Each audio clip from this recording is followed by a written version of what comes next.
Hello, good evening, sir.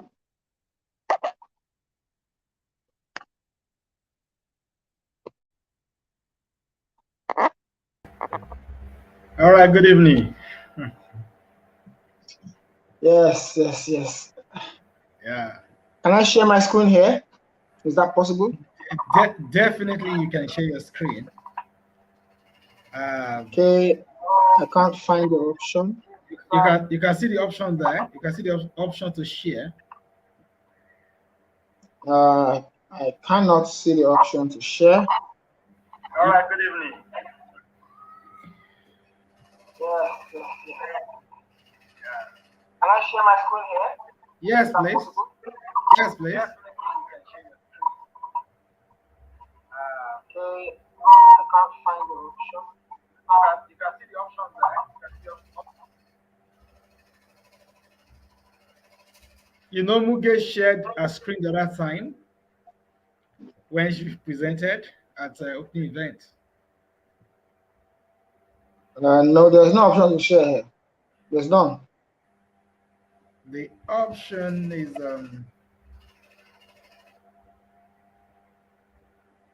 Muge shared a screen and Mr. Jonathan shared a screen. Remember? Sorry. Yeah, mid presentation with documents. I remember. No, I can't find the option here. Wow. Are you on a phone? Yes, I'm a mobile. You can't find it on mobile.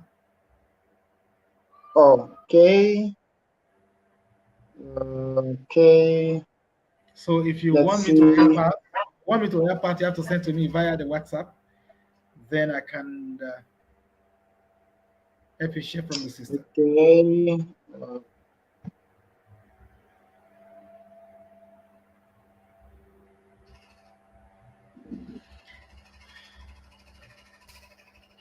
I thought we'll have Uge on this call. You said? I thought we'll have Uge on this call. No.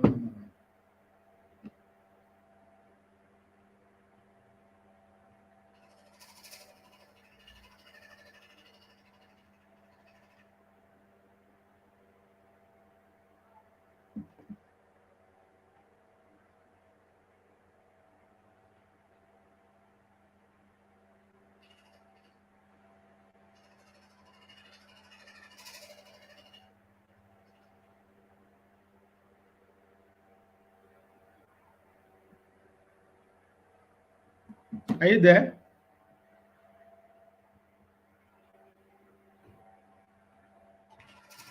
So guys, let's wait for our facilitator.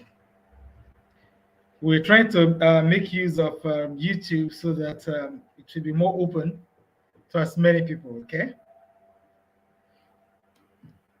So if you have any comment or any question, you can always leave your question in the comment section as you're watching from the YouTube, okay?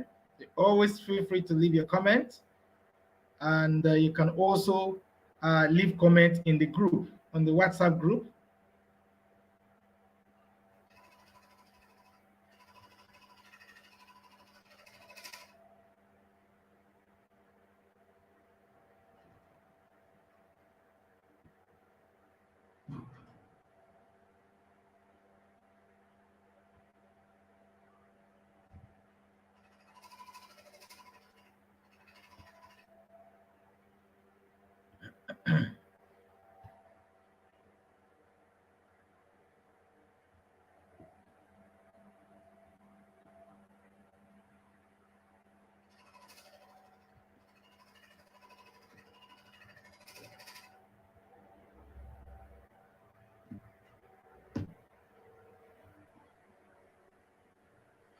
All Okay, you right. have it now? Yes. Yes, I have it now. So your document is being processed. Once it's ready, it should be open. Okay. Hello, everyone. Good evening. Okay.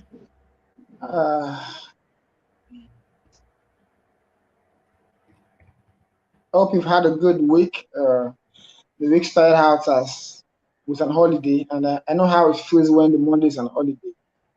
Tuesday now feels like Monday. Today is Wednesday. It's feeling like Tuesday.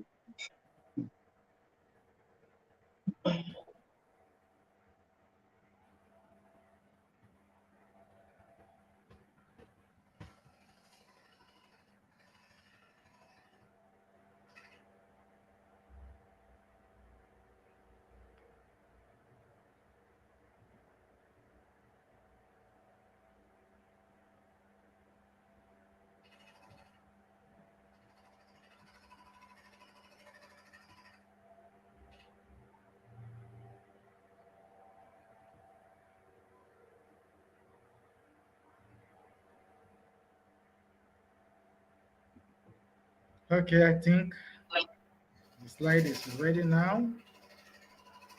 Okay, okay, okay.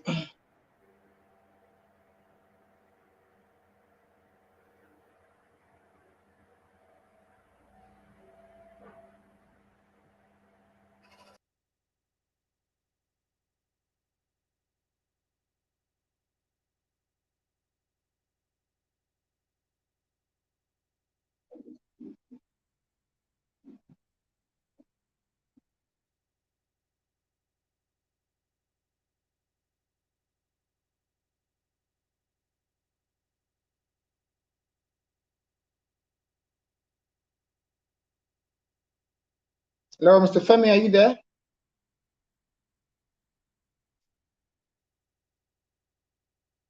Is Mr. Femi there? Okay.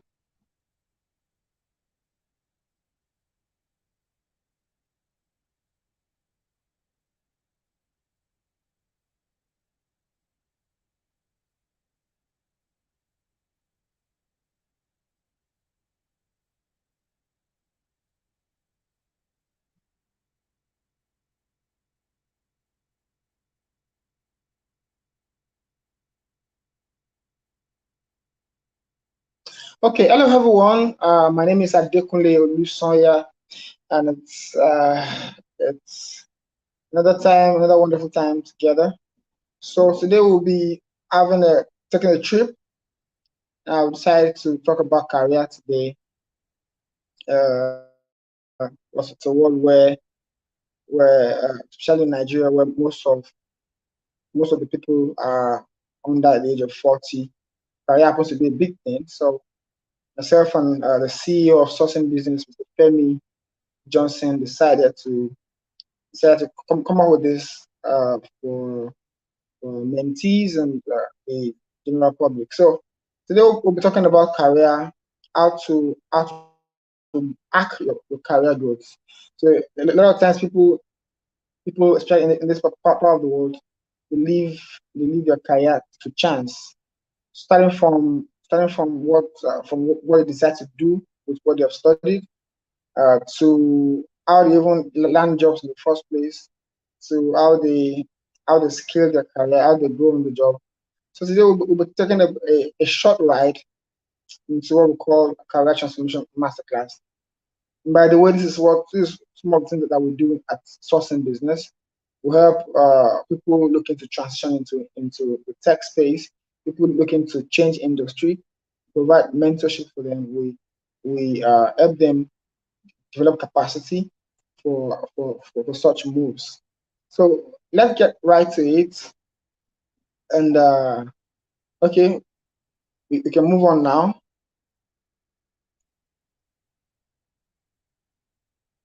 So our focus points today, there are three focus points that we have today. One is the tenets of career, vocation, and purpose. The tenets of career, vocation, and purpose. Yeah, I'll be taking a deep dive into these three aspects of life: career, vocation, and purpose, and how these three are interconnected. There's no single human being on earth who doesn't have either of these three, one or more of these three. It's either you're a career person, or you have a vocation, or you're living for the purpose. At every point in our lives, we're either pursuing a career seriously, or we're learning a vocation, learning a trade, or we're pursuing purpose. So, second thing we're talking about today is fixing a career debacle. So, I used to call this a somersault, fixing the career somersault. But recently, I decided to take out the word somersault and use the word debacle, because the somersault actually implies that uh, something or vehicle, typically, or something rolls over, then lands back on their feet. But in this case, a career debacle doesn't always bring the victim back on the feet. A lot of times, when someone experiences a career debacle, it's a failure that many do not recover from, sadly. So fixing the career debacle. Then the third part is getting, keeping, and advancing on the job. A lot of people are very good at getting a job, but not good at keeping the job. Some people get a job, keep the job, but they don't have plans for it. So we're taking a deep dive into all of this. So once again, the tenets of career, vocation, and purpose. Number 2, fixing a career debacle. Number 3, getting, keeping, and advancing on the job. So we start from the tenets of career, vocation, and purpose. Now, what does it mean to have a career? Now, a lot of people do not understand what the difference is between the career, vocation, and purpose.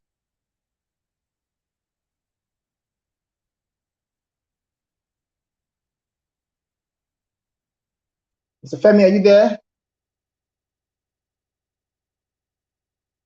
Okay, I want to be sure. Since I'm speaking to myself, I'd like to have some response on the house. Like, if you're with us, you can say hi, drop messages, drop comments. So now, I make a distinction between your discipline, which I also call a vocation, your career, and your purpose. Now, a discipline or vocation is what you are trained for or studied in school. Now, what we call a discipline is something that you're trained for.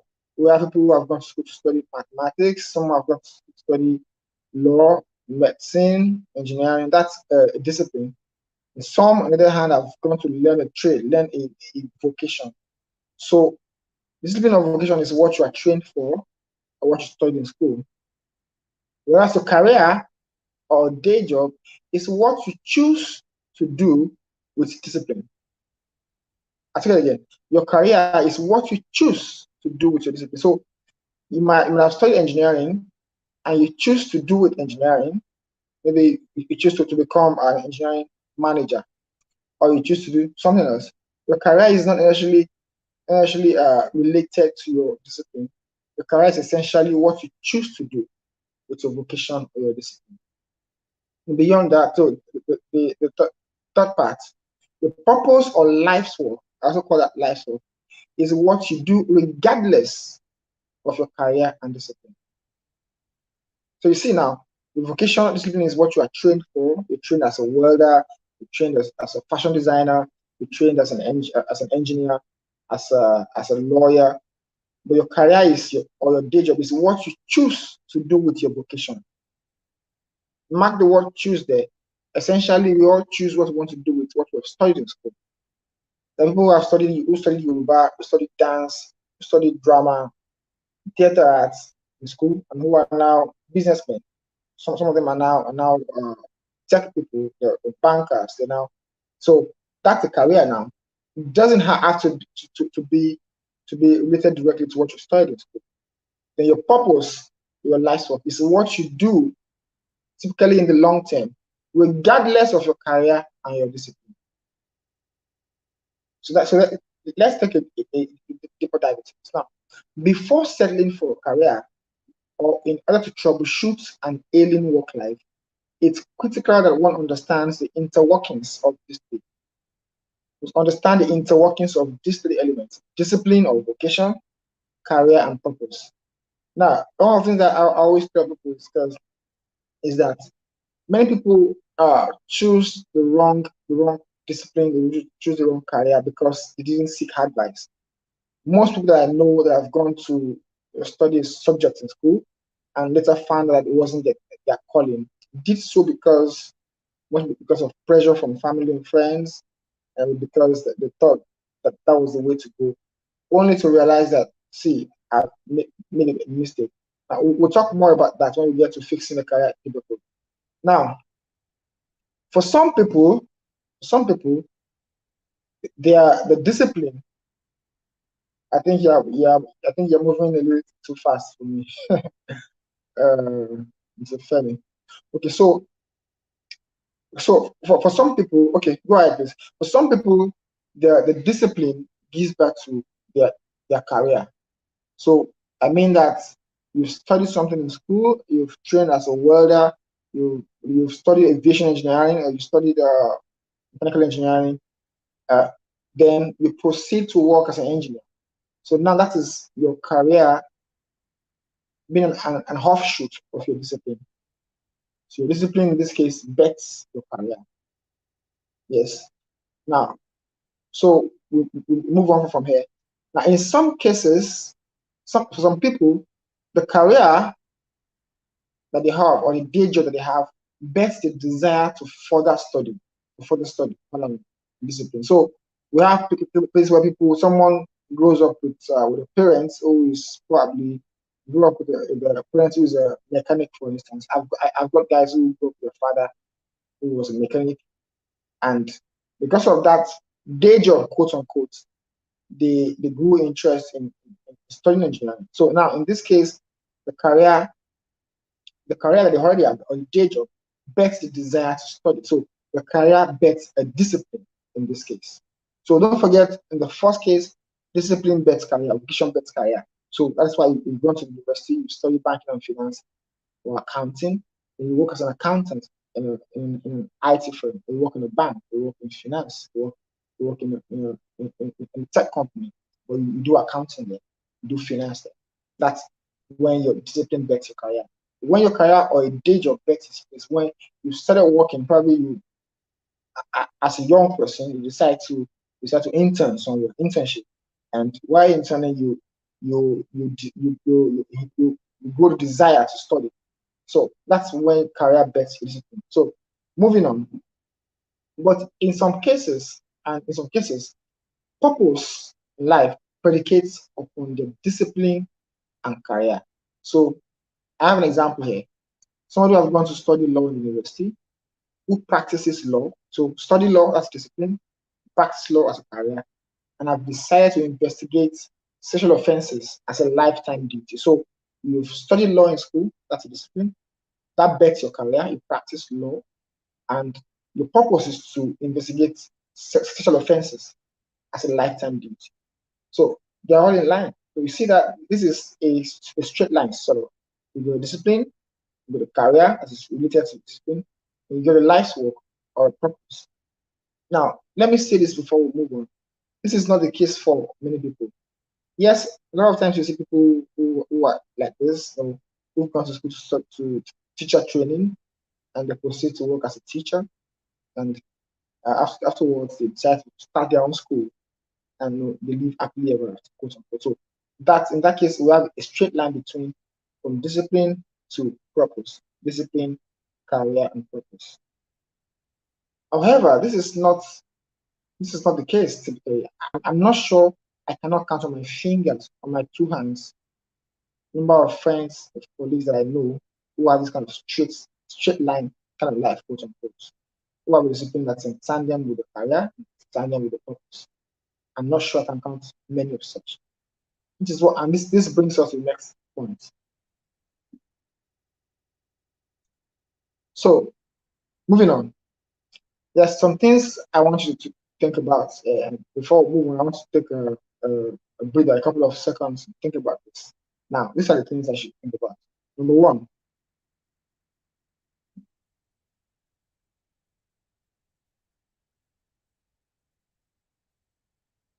let's think about number one.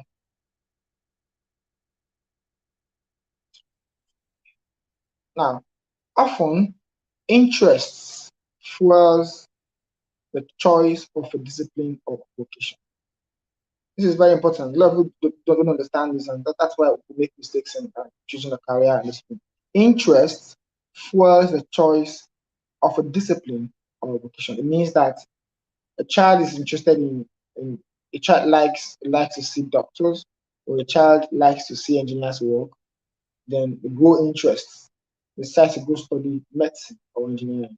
Or a child grows up watching some program on TV, let's say Judge Judy, for instance, popular TV series, and the child likes the way judges carry themselves, and they grow interest, and they go out to study law, hoping to become a judge in the future. That's interest for the choice of a discipline. Now, moving on. Necessity, however, fuels the choice of career. Let's pause here. Necessity fuels the choice of career. A lot of times people choose a career that is not related to the discipline. And I hear people bash other people a lot of times saying, so you studied XYZ, you're working as ABC. And I've found people who get depressed, legit depressed, that I've studied computer science in university, but I'm doing what now? I'm a businessman. Probably I own a restaurant, or I own a hotel, and they get depressed. Now, essentially, what bets a choice of career is necessity, not interest. The world over because of competition in the workplace, because of employment indices all over the world. It's difficult for one to simply pick a career out of interest. So more often than not, necessity is what forces you. So you're in industry, live in Dubai, for instance, and you need to get a job badly. What you're thinking of is what are the things that I can do that best utilizes my skills. Now, at this point, it's not about interest, it's about necessity. When you pay your bills, you need to take care of yourself, you got things to do, you want to save money, you're planning for the future, you want to go for further studies. Now, at the third level, passion fuels the pursuit of purpose. Now, you see that passion fuels the pursuit of purpose. Now, interest, necessity, and passion. Passion fuels the pursuit of purpose. Out of these three, passion is unrelated, quote unquote, to the first two. Because you might have passion for something that you're not merely interested in. Passion is interest at a much higher level. A lot of times you do something out of necessity. There are people that I know who have worked in industry for many years, in the banking industry, or who've worked in many industries, in insurance for many years, but their passion has always been to maybe to farm. So they have a strong passion for farming, but they are bankers today. So what has happened? They have the passion that they have and what they do are on two parallel lanes. So passion fuels the purpose. So it's not abnormal to work in a place to have a good career, a good life, quote unquote, and still feel some sort of inadequacy, some sort of lack of fulfillment. I should be doing X, but I'm doing Y. That's how it was. Passion fuels the purpose. Next, please. Moving on. Next.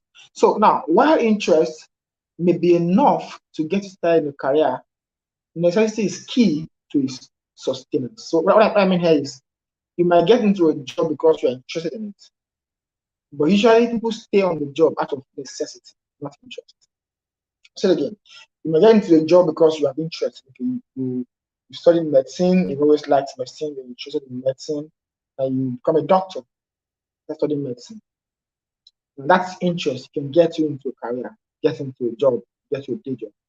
But necessity is the key to sustain that job. So the reason you go to work every day will not be interest. You have to be stronger. The reason you wake up every day for 5 years, for 6 years, for 3 years, and wake up 5 a.m. if you live in Lagos, and wake up 6 a.m. every day and go to work, it's necessity. It's no longer merely interest, because you have to go to work, you have a family to support, you have plans for the future now. Yes, even though you have some other passion, you want to make sure that you are well grounded. You want to build a career, build a life, quote unquote. So interest may be enough to get into a job, but necessity is the key to its sustenance.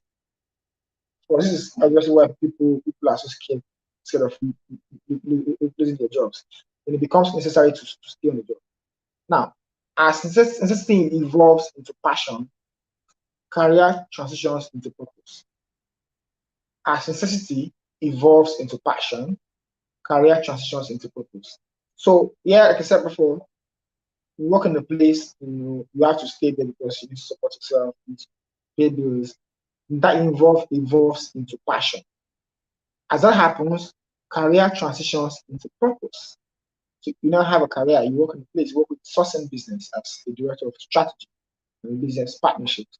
And while you're working in business for 4 years or 5 years, get to a point you begin to discover yourself, begin to find that there's some needs you can meet, some things that you'd like to do that you can even do without pay. Now, career transitions in this manner into purpose. Next. So how does one fix an ailing work life? So this is the same thing as saying, how do you address a career debacle or a career somersault? And this is most challenging decisions people have to make. Work in a place you're not happy about what you do. For some reason, you don't have the boldness. You don't have the boldness. You don't have the tenacity, the courage to move on. Now, of course, having been privileged to work in industry for a couple of years, I've been privileged to do some work for myself as well. I've put together a couple of approaches on how to fix an alien work life. Next. Now, is your job 100% the product of necessity? These are the tests I will advise you to take. Is your job 100% worth of necessity? Are you on that job 100% for the pay? It's sad, but there are people who have been on a job for many years and they are there just for the pay, no interest whatsoever. They're so detached from the work, but they have to do it because they want to get paid. That's the first test. If you find your job being 100% a product of necessity, you are there because you have to be there. You have to pay the bills. You have to pay school fees. You have to pay rent. You have to work as a human being. You have kids.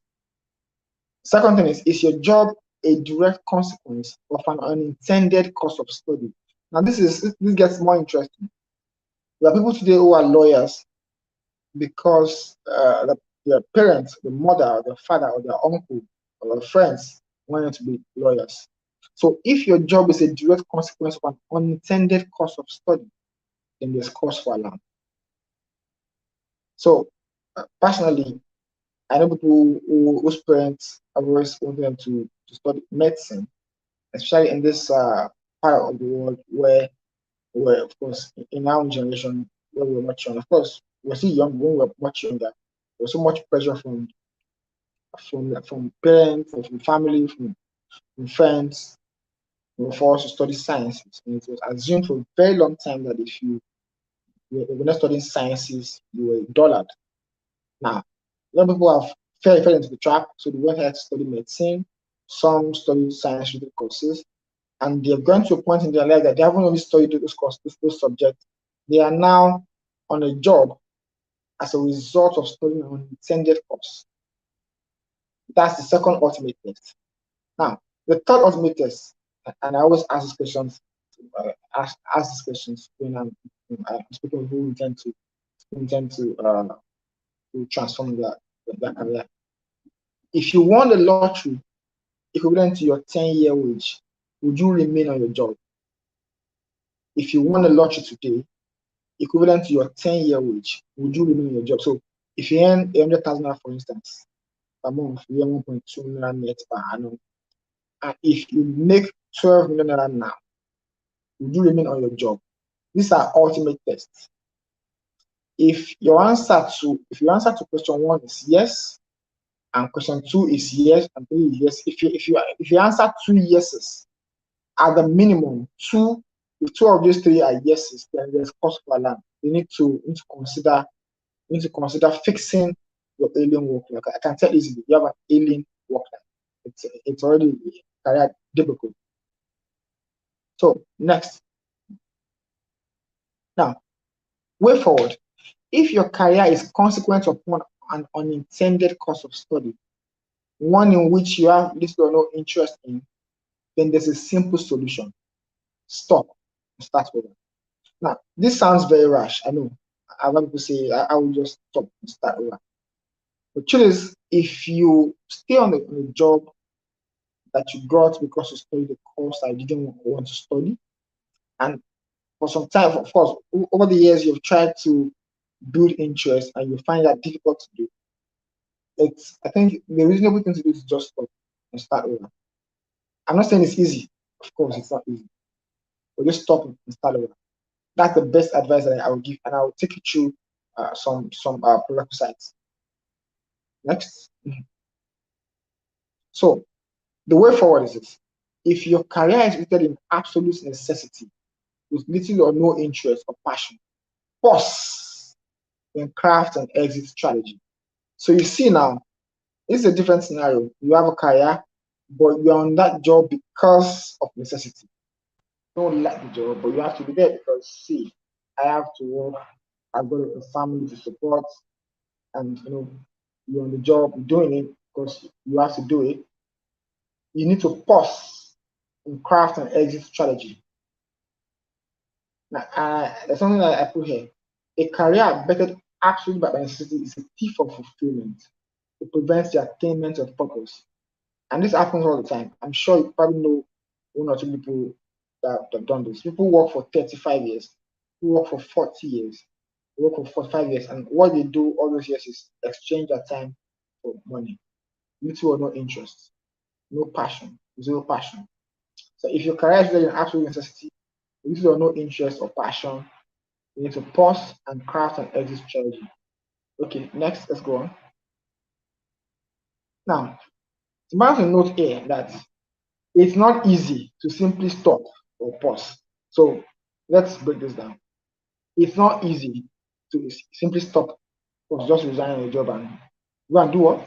Simply stop or pause. In fact, the more established one seems on a job or career path, the more difficult it is to make a shift. And it's fine. I get it.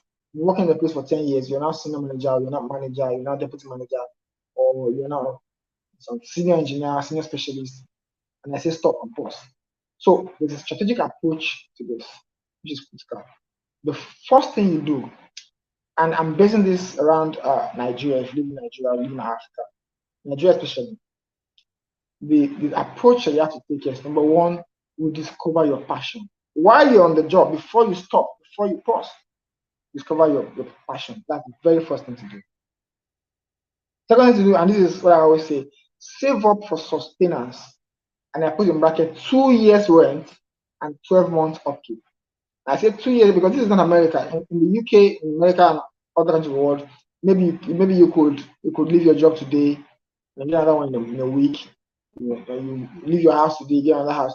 But in Nigeria, if you live in Nigeria, live in Lagos, or live anywhere in Nigeria, in fact, it's difficult to sustain yourself without a job if you don't have your rent saved up, unless you have in some way you have free accommodation.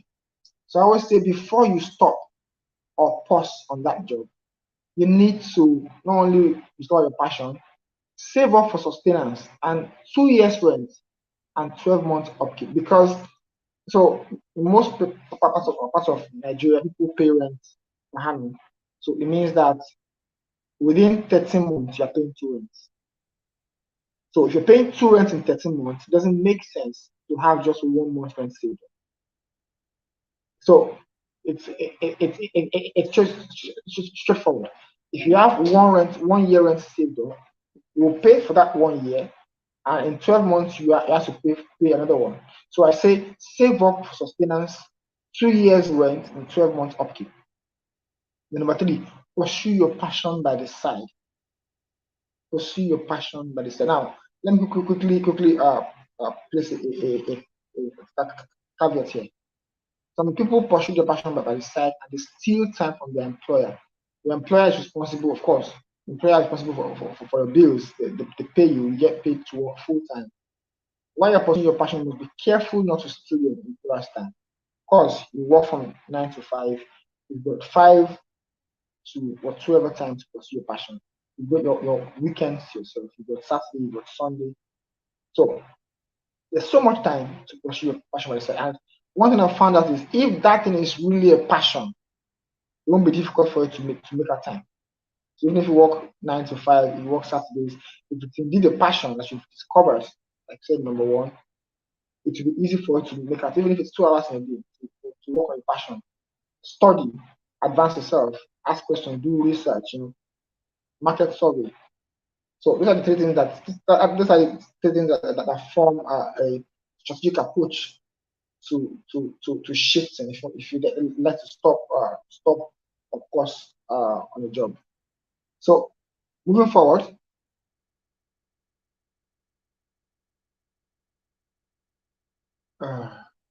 So, final words here. Purpose is not stagnant. Now, purpose is not stagnant. So, people think that once you find your life's work, then you live happily ever after. Purpose is not stagnant, as I've learned. So, as human needs evolve, the methods and strategies to meet them must also evolve. As human needs, as human needs evolve, the methods and strategies to meet them must also evolve. Now, hence, our life's work, that thing we call purpose, that we say we've got discipline, we've got career and purpose, that thing we call purpose, which is often premised on passion, must continually evolve as society evolves. And this is very critical. What you call purpose, what you call your life's work, is not stagnant. It's a way to meet human needs. So human needs evolve, purpose must also evolve. So while you're pursuing purpose, while you're kind of building your passion, you're working on your passion by the side, you must also be thinking, be upward mobile, be forward thinking, and to realize that yes, you have a passion to do this today. Will this still be relevant in the next 5 years? I'm fulfilling the need today, I'm meeting it today. Will this thing I do will be relevant in the next 5-10 years? So not to have a very a non-stagnant, a dynamic approach to purpose. Next, please.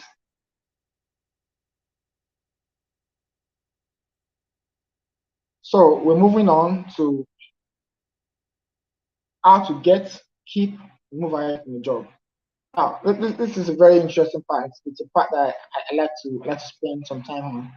Because of course, I do some career coaching. Yeah, I've done this for many years, and I've helped many people get a job, or keep a job, and move on a job, add a job. And the first thing people do not know is that the way you get a job is not the same way to keep a job. And the way to keep a job is not the same way to move on a job. There are three different things. If you try to stay on a job the same way you got the job, you have issues. If you attempt to advance on the job, grow on the job the same way you've been keeping the job, you have issues. So let's get right into this. So here I say, what gets you a job is essentially your potential, your skills, and experience. Please, this is critical. What gets you a job is your potential, skills, and experience. Now, once you get to landing the job of your dreams, is to project all of these three elements in the right proportions. So if you're in an interview or you have a CV, your CV is projecting three things: your potential, your skills, and your experience. A lot of times people write a CV and the CV only projects their experience. Yeah, it's fine. We must project what you have done, your experience, how you have done them, your skills, and what you can do, potential. It's important. Now, if your CV or if you are called for an interview and if you don't project all of those three things, you might not get the job. So it's important for you to understand that you not only project your skills, but you speak to your experience, also speak to your potential. These are the three things that will be presented. I'm going to present in your resume or when you're in front of an interview panel. So moving on, having thought about how to get a job, let's move on to how to. Okay, let me see some more things about this. Now, what you have done and what you are doing is experience. Now, how you do what you can do or how you do what you currently do is skills. And what you are yet to do but can do is potential. See, you need to project all these things in interview, in your CV. First, what you have done and what you are doing, that's experience. Secondly, how you do what you can do. So if you say that you are a sales expert, yeah, what skill do you have? Customer engagement, yeah, that's a skill. You can play with data, that's a type of skill. You have business acumen, it's a skill. Negotiation, all of these are the things that help you do what you currently do. So the third thing is what you are yet to do but can do. There has to be a line, a straight line on what you have done, experiences that you have, and what you could do. The truth is, a lot of times you want to interview for a job, and you know for a fact that you have not done this job before, you haven't done this particular thing before. Maybe they list 20 things on that JD, and you've only done 10, or you've done 12 or 15. But you must be able to project your potential on the heels of your skills and experience. It's important to do that. So moving on. How to keep a job. And this is not something that you hear often, but I'll speak to it today. How do you keep a job? See, it's not the same way to get a job. And one of the things I've learned, I always tell my friends is that when you work in a place, the level you get to in your place of work, that those things that got you the job become commonplace. So first is you work hard and you work smart. So level you get to in your career, that everybody around you, everybody in your career works hard and smart. So what keeps you on the job is not that you work hard and smart. It's very important. Now, people get the job because they have experience, they have skills, their potential, and they try to stay on the job, also projecting those things. When you want to stay on the job, you must do more than project your skills, experience, and potential. Now, number one, you must know your place. Now, I'll speak more about this later. You need to know your place. In keeping your job, you must know your place. Number two, you must be available. Number three, do the talk. Now, your CV has done the talking. You are now coming to do the do. Number four, build quality relationships. Number one, know your place. Number two, be available. Number three, do the talk. What you said you can do in your CV. What you said you can do at the interview, now do it. Number four, build quality relationships. So let's move on to knowing your place. Now, as to keep a job, in knowing your place, you must answer these questions. Number one, who are my peers? Who are my peers? I say here that your peers are first contemporaries, regardless of rank and hierarchical structure. Now, your peer is a contemporary outside of an hierarchical structure, but may be your superior or inferior within an hierarchical structure. So I'll try to explain this. So someone may be your peer if you probably finished from school together, or if you attend the same college, or maybe 1 or 2 years senior or junior. So your peers basically, or maybe you belong in the same age group, you go into the industry at the same time. Your peers, yeah. So your peer is a contemporary, not necessarily a superior and inferior. So somebody is your peer, is your friend, yeah. But within the hierarchical structure and your business environment, he or she may be your superior or your inferior. It doesn't stop them from still being your peer. These are your peers, but maybe your superior or inferior. So this is about peers. Let's move on to define who your subordinates are. So who is my superior? Superior first. Now, typically someone higher in rank within an organization's hierarchical structure. That's a superior. Now, somebody might be your peer without the organizational structure, but be your superior within the business space. So typically a superior is someone higher in rank within an organization's hierarchical structure. That is a superior. Okay, so let's move on. Now, who is my subordinate? Typically someone lower in rank within a specific hierarchical structure. That is important for you to understand. Not everybody that has a lower rank than you is a subordinate. Understand this. He or she is somebody who has a lower rank within a specific hierarchical structure. He has to be within that structure, within that framework. By extension, I'm saying in essence that your gate man is not necessarily your subordinate. You work in a place, people that claim are not subordinates. And this is something that everybody understand. You work in a place and you feel everybody who is, so you work in legal and you feel because you are a manager in the legal department, anybody who is ranked lower than you in finance or accounting or in whatever other units in IT are your subordinates. No, that's wrong. Someone lower in rank within a specific hierarchical structure This will help you keep your job. So you know who your subordinates are. You know who to order about, quote unquote. Yeah. And you know who to treat with caution. Moving on. Okay, so now how to move ahead on the job. Now I will just run through this and we'll come to the end of this slide very soon. How do you move ahead on the job? Number one is grow. Grow. I'm a strong advocate of not asking for a raise. I'm a strong advocate of not asking for a raise. Please, I'm not saying you should not ask for a raise, but in my opinion, I do not think people should ask for a raise. I do not think as well you should ask for a promotion at work. The one primary way to grow on a job, to move on a job, is to grow. When you move ahead, grow. I've seen this happen a lot of times. It's like somebody putting on a shirt, a piece of clothing, and as you grow bigger, it gets to a point where the clothing can no longer contain you. You don't need to beg someone to allow you wear a bigger shirt. As you grow, you will either outgrow that role, or your boss superiors begin to see that, so this man has really grown, this woman has really grown.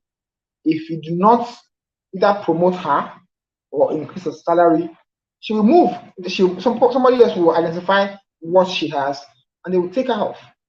So I'm a strong advocate of never asking for a raise and never demanding to be promoted. That's my home view. I've done this, I've helped people do this in the past, and it works for people that I know. Now, it's important to understand this. The easiest way to avoid rancor and to avoid misunderstanding that come from people leaving their bosses, people resigning from work, people say she was a key person, she left the business in limbo, she caused crisis. One of the easiest ways to move ahead in the job without having to clash is to grow. When you grow, they will realize that you're grown and they will be forced to do something about it, either to promote you or give you a raise. In some cases, when they are unable to do that, some sincere bosses will call you and say, see, we know you have grown, we know you have gone beyond this level, but we don't have the budget to increase your pay. Because of that, we advise you to look out for opportunities. I've heard that happen a lot of times. We know we cannot keep you at this level because you have grown.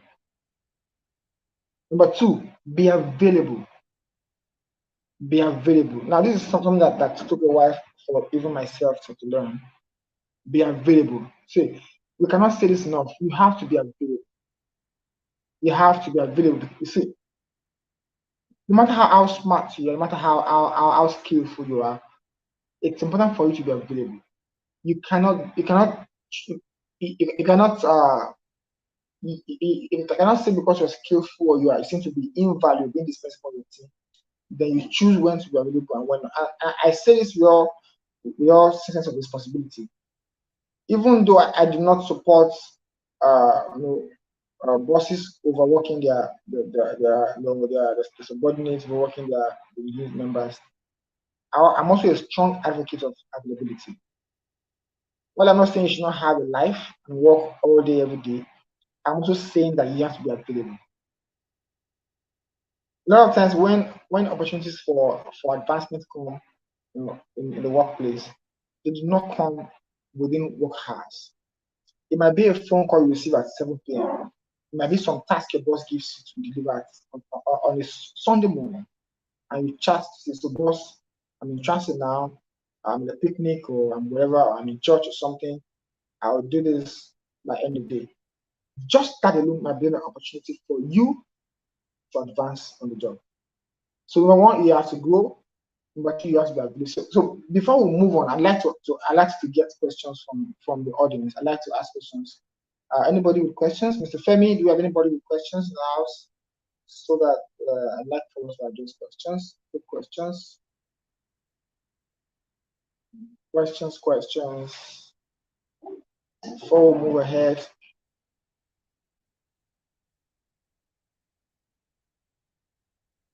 So I think I'll speak more to this growth. Now, a lot of people have asked me, how do you characterize growth? When you say growth, it seems ambiguous. What do you mean growth? I mean, you say I should grow.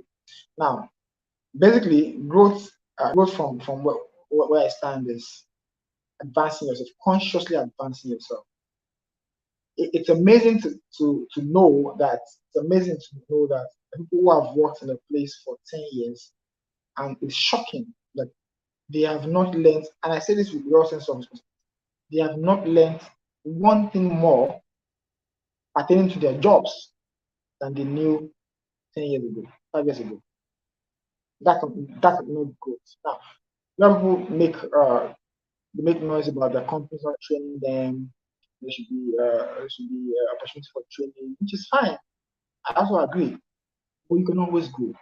With or without the company supporting you, you can always grow. So I always say grow. Instead of asking for a raise, grow. Instead of murmuring and complaining that you're not being promoted, grow. Instead of saying one person just came around and so just grow. If you grow, and I can assure you that if you grow, there's always room for you as you grow. Then being available also is very important. A lot of times I've seen people who have not grown as much take roles belonging to people that have grown because they're not available. Now, no matter how fast you've grown, no matter how well you're doing for yourself, you've grown, you're now an expert in the industry, they know you're good, you're skillful, you've grown, you've probably had some masters, done some masters, a lot of things, and you really have grown. You have grown. Now, it's important for you to also be available, because when you have grown and not available, opportunities will come and go because you won't be around to harness them. And there's this thing with being available, being around. When you're around, something that should not be yours might even come to you, because you're around people that should be people that should take certain roles are not around. Then you find that the powers that be, quote unquote, and so you're available now, and things have to be done like now, and whoever is available gets it done. So it's important for us to understand that it's important. We need to advance in the job. You must grow, number one. Number two, be available. Let's move on to the last slide. I think for tonight. This is just the first in the series. We'll definitely do more of this later. The first in the series. Now, so by way of summary, the single most effective catalyst of career advancement is self-development. I call it growth. Now, this is like a summary of what I've been saying for the past 10 minutes. If you did not get anything in this session, please get this one. The single most effective catalyst of career advancement is self-development, is growth. It is not asking for a raise. It's more effective than asking for a pay raise, more effective than asking for a promotion. In fact, see, growth, like I put here, growth is consciously making conscious efforts to exponentially increase your capabilities. You cannot do this and not advance in career. So this is where we want to call it a day here. I'm open to questions. You can even drop your questions on the chat box later. The video will go live. The video will be available. You can drop your questions there, and maybe later we're gonna attend to them and share some more insights. I'm available. You can reach out to me on LinkedIn for any questions, and I'll be happy to help. Mr. Femi, over to you. That's my time.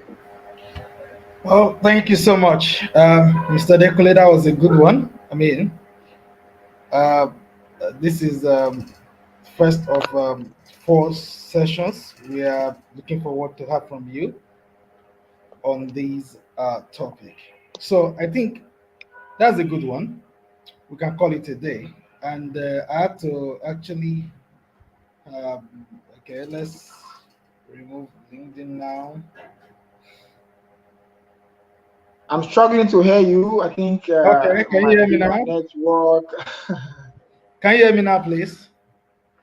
Okay, it was a little bit faint. Okay. Okay, I decided to end the section for LinkedIn.